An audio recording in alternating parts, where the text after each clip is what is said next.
Ooh, welcome back to the channel, guys. Real quick, man. '05 Chrysler Town and Country. Okay. Check engine light on, guys. Alright, let's see. Wow, 177,000 miles. As you can see, the check engine light on. Now I have my scan tool here. This particular year model, I have to pull out the big bad boy, the DRB. Okay, so real quick, let's go find out what fail code the computer sees. Read DTC, and we will find that this car has O2 sensor 1 heater circuit high. Oh my goodness, those heater circuits can be tricky trying to diagnose, guys. Number one, the heater is actually built onto the O2 sensor. The O2 sensors are 4-wire setup now. Okay, 2 of them are dedicated to heaters, power supply and ground, and the other 2, of course, is the signal wires for the O2 sensor. But guys, the PCM is what controls those, turn them on. Okay, so let's do this, guys. Let's go in the sensor and take a look at one trip failure was detected. What is that all about? Okay, same thing. Let's go look on the sensors and see. I don't want to erase that. And see exactly what the computer is doing to 1 O2 sensor heater. I think it's post width modulated, but no need thinking. We about to find out. Let's scroll down to O2 sensor, next page. Okay, next page. Alrighty, okay, we got 1. Okay, post width modulated O2 heater. Okay, as you can see, 1 post width modulated O2 heater is at 0%, guys. And of course, 1.2, which is the downstream O2, is doing its job. It's at 51%. Oh my goodness. So guys, first thing you need to do, because of the name of the code, what was the name of the code? Pertains to circuit. You really need to verify the circuit is complete, guys. Okay, now, and also O2 sensor 1 heater circuit high. Okay, now, but the physical part itself can also set that code. All right, let's do this, guys. Let me take a break right quick. When I get back, we're gonna go into the hood and take a look at what's going on out here as far as the physical.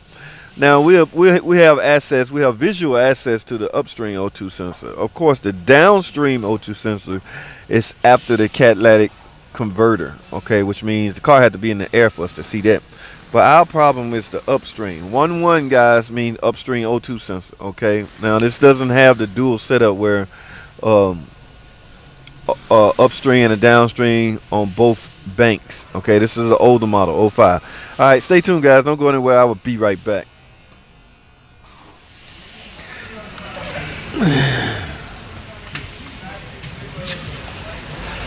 Alright, guys, we're under the hood. I have the car running.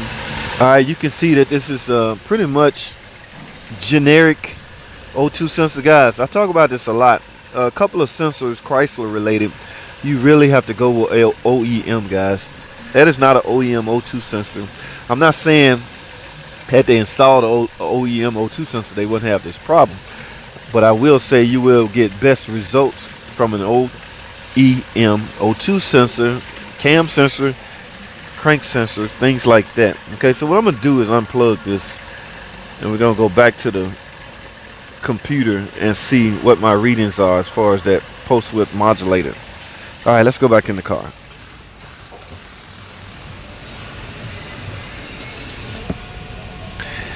All right, let's go back on the view sensor data.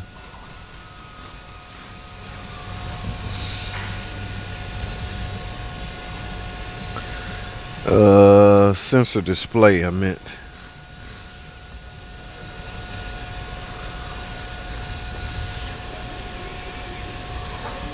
Ladies and gentlemen, what we're gonna find is 1 post width module still at 0%, guys. So you very well could have a a circuitry problem. Now again, this circuit gets its signal from the PCM. So guys, what you're supposed to do on a problem like this, because yes, a PCM can cause these codes, okay, especially heater. Anytime you got a heater failure in an O2 sensor, if the O2 sensor is good, meaning the heater itself, you likely have a problem with the wiring or the actual module that controls the heater, which in this case is the PCM. Okay, so I'm not gonna be able to do this on film, but guys, you need to measure ohms or continuity. I typically do load tests from the O2 heater circuit at the O2 sensor all the way to the PCM connector. Okay, that wire has to be intact very well. Okay, now those two wires are intact, then yes, the drivers inside your PCM is likely at fault. Okay, so that's likely your problem. You're gonna need a PCM. Now what I recommend in a situation like this, if that's my case, I recommend a PCM and an OEM O2 sensor. I've had 100% success with that. Mind you, I check the circuitry. Okay, again, you need to verify that the wires between the PCM and the O2 is intact. Okay, there have been times where I ran an overlay wire from the PCM to the O2 because that wire harness do a lot of zigzagging and go through a lot of splice and a lot of this and a lot of that, and it becomes too much to try to track down and repair. So I sometimes simply install an overlay and my circuit becomes complete and works as normal. Okay guys, so off camera, I can't do this on camera. Number one, I can't hold the camera and perform my test. I'll show y'all this procedure on another video. I'm gonna run this circuitry test, and I'm gonna go out on a limb. This car gonna need a PCM and an O2 sensor. All right, so with that being said, I'm gonna write up an estimate after I run my test. Always do your test, guys, and we're gonna go from there, guys. She's up there waiting. So, and from the whisper and chatter that I heard, they've put 3 O2 sensors on here. So I'm no fan of aftermarket O2 sensors. Okay, so let me get to it, guys. I have a lot of work to do. If they buy this repair, I try to pull the camera back out. Well, installing the PCM is fairly easy. Now, mind you guys, this is 05 model. If you get a new OEM PCM, it will come empty. Okay, so if you do not have the capability to install software into a computer, do not take the job, guys. You will set yourself up for failure. You will end up towing that car to a dealer, and in some cases, the dealer can't do it because all dealers don't have the DRB anymore. And there's a cable, a connect cable you got to hook to the computer and download the software from Chrysler, put in your DRB, and then install it from your DRB into the PCM. So if you don't have that capability, guys, you might want to turn this job down. I happen to have that capability. I am one of a few in the district that have that capability, simply because I have a DRB and the cable that I need to download the software into the DRB. All right, now yes, this is extremely risky, okay, but I seem to pull it off when I'm in the middle of it. All right guys, so I'm gonna wrap this video up. I just wanted to go through that with y'all real quick. That's all I have, man. Thanks for watching. Comment, subscribe. I'll see y'all in the next video.